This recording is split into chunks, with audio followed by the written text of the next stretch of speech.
bersama lagi saya Wirauda Alam dalam hal education and business. Kali ini saya membicarakan bagaimana penulisan laporan yang singkat.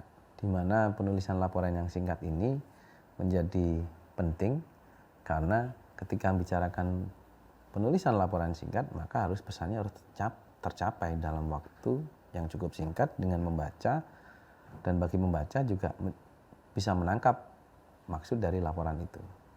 Karena laporan singkat itu namanya aja laporan singkat. Tentu isinya singkat, penyampaian singkat, dan goalsnya sampai, pesannya sampai. Umumnya karakter laporan singkat ada beberapa karakteristik. Salah satunya gaya penulisan pribadi, tentu menggunakan gaya penulisan yang standar dan umum pada umumnya.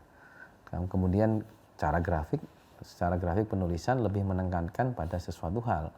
Yang ketiga maksud saya, ada judul dan subbab pada masing-masing bagian laporannya. Dan keempat, ada format memo atau surat. Di mana kebanyakan laporan singkat itu umumnya membicarakan tentang ada lampiran, halaman, judul.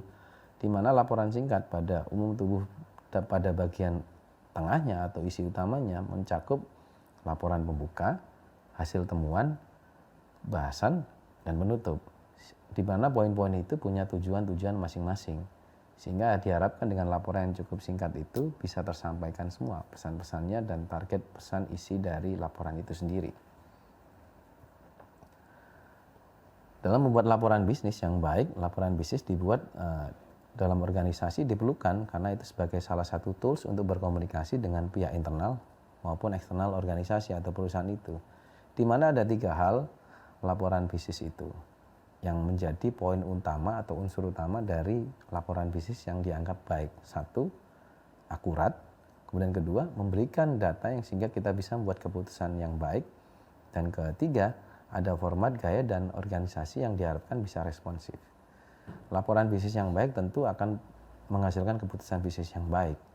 Dengan demikian, dengan adanya data itu atau laporan singkat itu diharapkan semua bisa menangkap pesan dari laporan itu, dan dari hasil analisa dan laporan itu bisa membuat keputusan bisnis baik jangka pendek, menengah, dan panjang dengan lebih komprehensif, presisi, logis, terukur, dan tercapai tujuannya.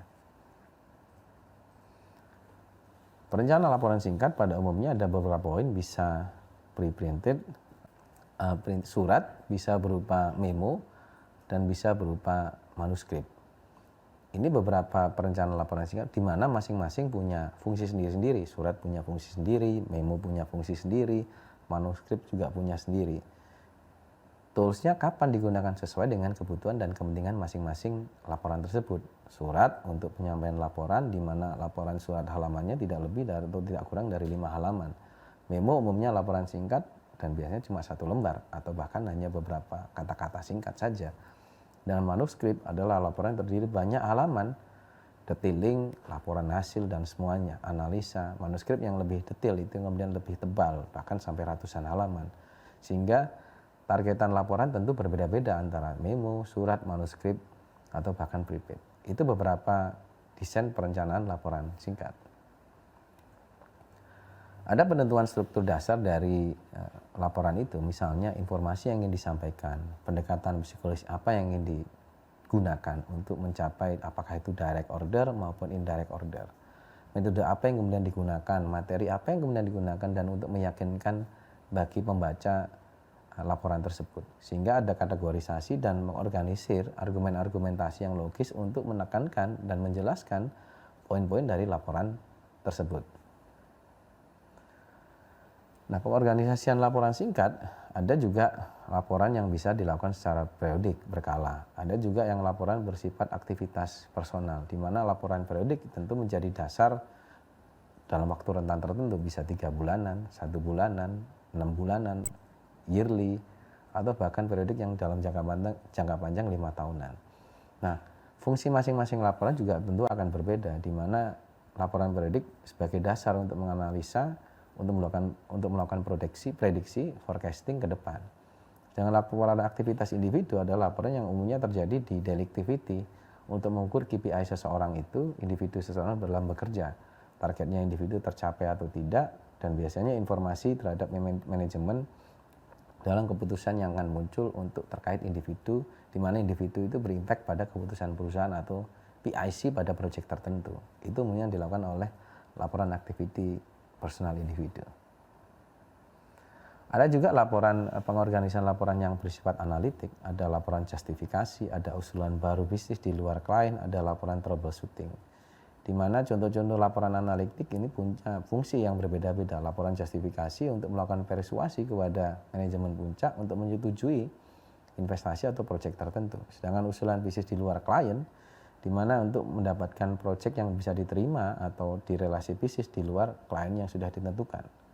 Ada juga pelaporan troubleshooting di mana dokumen tersebut berorientasi pada untuk kepentingan manajemen puncak untuk memberikan konsentrasi ide yang kuat, ide bisnis yang jelas dalam rangka membangun argumentasi laporan yang lebih logis dan terukur. Ini beberapa contoh laporan analitik yang bisa digunakan sesuai dengan fungsi dan targetan pesan yang ingin disampaikan tentunya.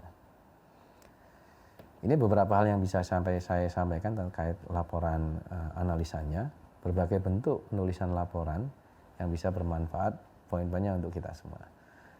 Terima kasih, salam education dan bisnis untuk kita semua. See you, thank you.